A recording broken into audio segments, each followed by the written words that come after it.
Hello friends, स्वागत है आपका एक बार फिर से अपने यूट्यूब चैनल नॉलेज में।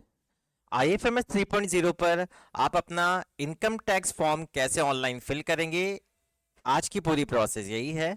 इससे पहले भी मैंने वीडियो अपलोड किया है, लेकिन आज प्रोसेस में कुछ चेंज हुआ है, तो आज हम उसी के बारे में बात करेंगे एंड प्रोसेस कैसे करेंगे।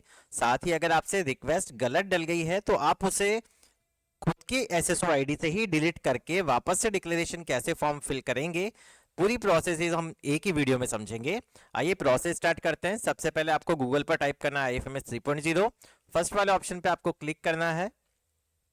जैसे आप इस ऑप्शन पे क्लिक करेंगे, ऊपर ही ऊपर IFMS 3.0 का एक ऑप्शन मिलेगा, आपको इस पे क्लिक करना है। देन आपको यहाँ पे ऑप्शन मिलेगा, आपकी SSO आईडी डालनी है, पासवर्ड डालना है, कैप्चा कोड डालना है, देन लॉगिन बटन पे आपको क्लिक करना है। जैसे आप लॉगिन बटन पे क्लिक करेंगे तो इस तरह का इंटरफेस आपके सामने ओपन हो जाएगा। सेकंड ऑप्शन आपको यहाँ पे सबसे पहले सेलेक्ट करना है, एक्सेस एम्प्लॉय सेल्फ सर्विस। इस वाले ऑप्शन पे हम क्लिक करेंगे। जैसे ही हम इस ऑप्शन पे क्लिक करेंगे, आपका डैशबोर्ड यहाँ पे ओपन हो जाएगा IFMS 3.0 का। आप इजीली यहाँ से आपका GA55 निकाल सकते हैं, क्योंकि सबसे पहले आप GA55 ही निकालिए, एस्टिमेटेड वाला। यहाँ पे एस्टिमेटेड पे क्लिक कीजिए एंड डाउनलोड बटन पे क्लिक करें, तो आपका जो GA55 है यहाँ से सक्सेसफुली डाउनलोड हो जाएगा। आपका साल भर का जो ग्रॉस इनकम बनने वाला है वो आपके सामने यहाँ पे शो हो जाएगा। ये डिटेल यहाँ पे चेक करने के बाद अब आपको सबसे पहले टैक्सेस का ऑप्शन मिलेगा, इस वाले ऑप्शन पे जाना है। देन RITMS का ऑप्शन मिलेगा, इस वाले ऑप्शन पे आपको क्लिक करना है। जैसे ही आप इस ऑप्शन पे क्लिक करेंगे तो आपके सामने इस तरह का डैशबोर्ड ओपन हो जाएगा। लेफ्ट हैंड साइड में आपका नेम मिलेगा, डेजिग्नेशन मिलेगा, date of birth, DDO name. ये आपको चेक कर लेना है कि डीडीओ नेम वगैरह आपके सही आ रहे हैं या नहीं आ रहे हैं। उसके बाद आपको यहाँ पे सैलरी कम्प्यूटेशन मिलेगा। तो ईयरली प्रोजेक्टेड इनकम, ये जो इनकम शो हो रही है आपको, ये आपके ग्रॉस टोटल से मैच कर लेनी है एंड ग्रॉस टोटल में आपको 75,000 माइनस कर लेने हैं। तो आपको यहाँ पे ये वाला same to same income show होता है। अगर आपका शो नहीं हो रहा है तो आपको रेज रिक्वेस्ट करना पड़ेगा, क्योंकि रिक्वेस्ट आप जब जनरेट करेंगे उसके बाद आपका यहाँ पे अमाउंट सक्सेसफुली मैच हो जाएगा।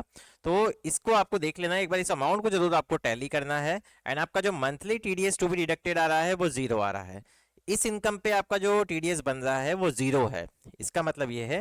एंड 12,75,000 तक की इनकम पर आपका कोई भी टैक्स नहीं बनेगा, अभी तक की गाइडलाइन के अकॉर्डिंग। अगर कोई गाइडलाइन आगे चेंज होती है तो उसी के अकॉर्डिंग आपको कार्य करना है। अब यहाँ पे आपको बहुत सारे ऑप्शंस मिल जाते हैं, my income, my certificate, my declaration, my request. आज हम केवल बात करेंगे माई डिक्लेरेशन की। माई इनकम पे जाके आपकी मंथली जो भी आपको सैलरी मिल रही है उसकी डिटेल आपको मिल जाएगी, टीवी नंबर वगैरह, कितनी ग्रॉस है, कितना नेट है, सब आपको वहाँ पे शो हो जाएगा। हम डायरेक्ट चलेंगे यहाँ पे इस पोर्टल पर, माई डिक्लेरेशन पोर्टल पर। इस पर हम जैसे ही क्लिक करेंगे तो अभी यहाँ पे आप देखेंगे थोड़ा सा इस तरह का एरर सभी के साथ आता है। तो वापस से हम यहाँ पे इस वाले ऑप्शन पे चलेंगे एंड इसको क्लोज करते हुए यहाँ से लीव कर देंगे इसको। एंड यहाँ पे वापस से RITMS वाले ऑप्शन पे क्लिक करेंगे। जैसे ही इस ऑप्शन पे क्लिक करेंगे ये वापस से थोड़ा सा टाइम लेगा। आपको यहाँ पे वापस से माई डिक्लेरेशन वाले पेज पे जाना है। माई डिक्लेरेशन वाले पेज पे जाने के बाद आपको वापस से यहाँ पे आपका ग्रोस टोटल इनकम मिल जाएगा, डिडक्शन मिल जाएगा, टैक्स कंप्यूटेशन मिल जाएगा एंड टोटल टैक्स जो लायबिलिटी है आपकी जीरो आ रही है। तो आपको किसी भी तरह का कोई टैक्स देने की जरूरत नहीं है। जिनकी इनकम 12,75,000 तक है एंड वो न्यू टैक्स रिजाइम ऑप्ट कर रहे हैं, मैं आपको यही सजेस्ट करूंगा कि आप न्यू टैक्स रिजाइम ऑप्ट करें, जिससे आपका टैक्स बचेगा। अगर आपने बहुत यहाँ पे लाखों में यहाँ पे लोन ले रखा है वो अलग चीज़ है, वो आप ओल्ड टैक्स रिजिम में जाके अपना देख सकते हैं कि आपका कितना टैक्स बन रहा है। तो सबसे पहले हम यहाँ पे नीचे नीचे आएंगे तो ग्रॉस सैलरी आपको आ गई है यहाँ पे, जो भी आपके GA55 में मैच कर लीजिए। मैंने बताया था 75,000 लेस करने के बाद ये अमाउंट आ रहा है, तो वही का वही यहाँ पे शो हो रहा है। टैक्स लायबिलिटी यहाँ पे जीरो है, तो आपको किसी तरह का कोई टैक्स नहीं देना इस एम्प्लॉय को। अब यहाँ पे हमें सिंपल इनका डिक्लेरेशन फॉर्म फिल करने के लिए डिक्लेरेशन वाले ऑप्शन पे क्लिक करना है। ऑप्शन पे क्लिक करेंगे तो यहाँ पे हमें दो ऑप्शंस मिलते हैं, new tax regime and old tax regime. तो ये जो प्रोसेस बता रहा हूं मैं आपको, अभी हम न्यू टैक्स की बात करेंगे। अगर आपको इनकम फ्रॉम हाउस प्रॉपर्टी, वैसे न्यू टैक्स रिजाइम में किसी तरह की कोई एग्जेम्पशन आपको नहीं मिलती है, तो इनकम फ्रॉम हाउस प्रॉपर्टी से कोई इनकम हो रहा है आपको तो यहाँ ऐड कीजिए, आपकी ग्रॉस में ऐड हो जाएगा। इंटरेस्ट ऑन सेविंग अकाउंट, अगर आपके बैंक अकाउंट में आपको ब्याज मिल रहा है किसी भी तरह का, तो आप यहाँ पे ऐड कर दीजिए सिंपल, तो वो आपका यहाँ पे भी ऐड हो जाएगा। मान लीजिए 10,000 मिल रहा है तो 10,000 ऐड कर दीजिए। एनी अदर इनकम, किसी अदर सोर्स से आपको कोई इनकम है तो आप यहाँ पे मेंशन कर सकते हैं। Deduction of interest on housing loan, एक सेकंड। अब यहाँ पे हमें deduction of interest on housing loan का ऑप्शन मिलेगा, interest payable paid to the lender. तो ये ऑप्शन आप तब यूज कर सकते हैं जैसे आपने किसी मकान पे हाउस लोन ले रखा है, लेकिन आप उस मकान में नहीं रहते हैं, आपने उसको किराए के रूप में दे रखा है, एंड साथ ही साथ आप किसी अदर जगह पे रहते हैं, तभी आप ये ऑप्शन न्यू टैक्स रिजाइम में ऑप्ट कर सकते हैं, अदरवाइज नहीं कर सकते। उसके बाद pan number of the lander डालना पड़ेगा, नेम ऑफ द लैंडर डालना पड़ेगा, मतलब जिससे लोन लिया हुआ है उसका पैन नंबर, उसका नेम, सारी चीजें मेंशन होगी। Monthly TDS to be deducted. आपको लगता है कि आपको किसी प्रकार का कोई टैक्स डिडक्ट करवाना है यहाँ पे, तो आपको वो अमाउंट यहाँ पे मेंशन करना है, मंथली वाला। ये ध्यान रखनी, क्योंकि ऑप्शन ही दिया गया है monthly TDS to be deducted. जिनका टैक्स बन रहा है ऑटोमेटिक यहाँ पे उनका अमाउंट शो हो जाएगा मंथली टीडीएस डिडक्टेड में। तो आप उससे ज़्यादा भी कटवा सकते हैं, कम भी कटवा सकते हैं, यहाँ पे अमाउंट पेंशन। अब हम आ गए हैं यहाँ पे ओल्ड टैक्स डिजाइन में। तो आपकी कोई भी अदर इनकम है जो आपने यहाँ पे हाउस प्रॉपर्टी से कमाई है, income from house property, interest on saving account, वो आपको ऊपर ही ऊपर मेंशन कर देनी है। Deduction for house rent allowance का ऑप्शन आपको यहाँ पे मिल जाएगा, कितना रेंट पेड किया है आपने वो यहाँ पे लिख देना है। जैसे ही लिखेंगे, pan number of land Lord का आपको यहाँ पे ऑप्शन मिलेगा, वो आपको मेंशन करना है, नेम ऑफ उसका, पिन कोड ऑफ प्रॉपर्टी, सारी चीजें मेंशन करनी होगी अगर आप यहाँ एग्जाम्पशन लेना चाहते हैं तो। लीव ट्रेवल कंसेशन और असिस्टेंट यहाँ पे ऑल टैक्स डिजाइन में मिल जाएगा आपको। इंटरेस्ट ऑन हाउसिंग लोन की आपको यहाँ पे छूट मिलेगी सेल्फ ऑक्यूपाइड में। तो यहाँ पे जैसे आप क्लिक करेंगे तो ऑप्शंस मिल जाएंगे, इंटरेस्ट पेएबल, कितना आपने इंटरेस्ट पे किया है, कितना यहाँ पे आपको पैन नंबर डालना है, लैंडर का नेम डालना है, डिडक्शन अंडर सेक्शन 80C, जितनी भी अभी तक आपकी यहाँ पे कटौतियाँ हुई है एटीसी के अंतर्गत, वो सारा अमाउंट आपको यहाँ नीचे मिलेगा। एंड लेकिन यहाँ पे जो अमाउंट मिल रहा है आपको, उसमें 80D की भी छूट मिल रही है, 80G की भी आप ले सकते हैं, बट फिर भी आप देखेंगे कि आपका टैक्स बनेगा ओल्ड टैक्स रिजाइम में। न्यू टैक्स में 1275 तक कोई टैक्स नहीं है, तो आप न्यू टैक्स रिजाइम में यहाँ से ऑप्ट करें। अब हम चलेंगे वापस से न्यू टैक्स रिजाइम पे, इस पे क्लिक करेंगे। तो यहाँ हमने अब न्यू टैक्स रिजाइम ओपन कर लिया है, तो हमें सिंपल यहाँ पे सबमिट बटन पे क्लिक करना है, क्योंकि हमारा कोई मंथली टीडीएस नहीं कट रहा है। तो डायरेक्ट सबमिट बटन पे हम क्लिक करेंगे। अब हमें मैसेज देगा, impact of declaration of monthly TDS will be given in next salary processing subject to approval. अब आपको कंफर्म बटन पे क्लिक करना है।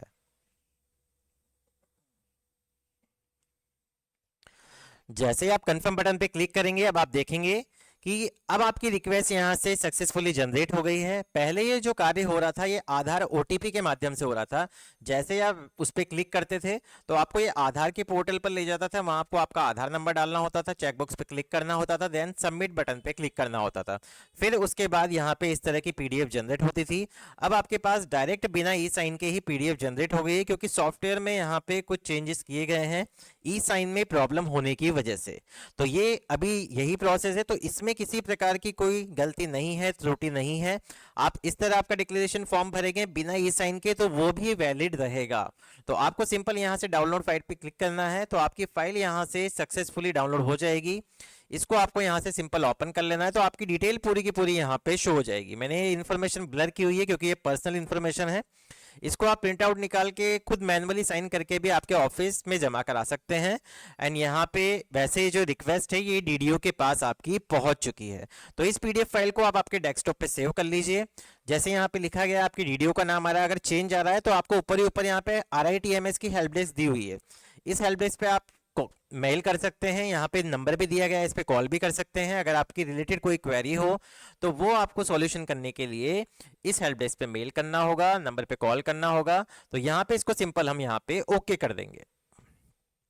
ओके करने के बाद अब आप यहाँ पे देखेंगे कि माय डैशबोर्ड पे अब आपकी एक रिक्वेस्ट ओपन हो गई। अब आपको लगता है किसी प्रकार की कोई क्वेरी है आपकी, तो रेज रिक्वेस्ट का ऑप्शन यहाँ पे दिया गया है। आप रेज रिक्वेस्ट पे क्लिक करके आपकी क्वेरी यहाँ से सबमिट कर सकते हैं। ये ऑप्शन आपको इसीलिए दिया गया है, किसी प्रकार की कोई गलती आ रही हो आपके डैशबोर्ड में तो उसको सुधारा जा सकता है यहाँ से।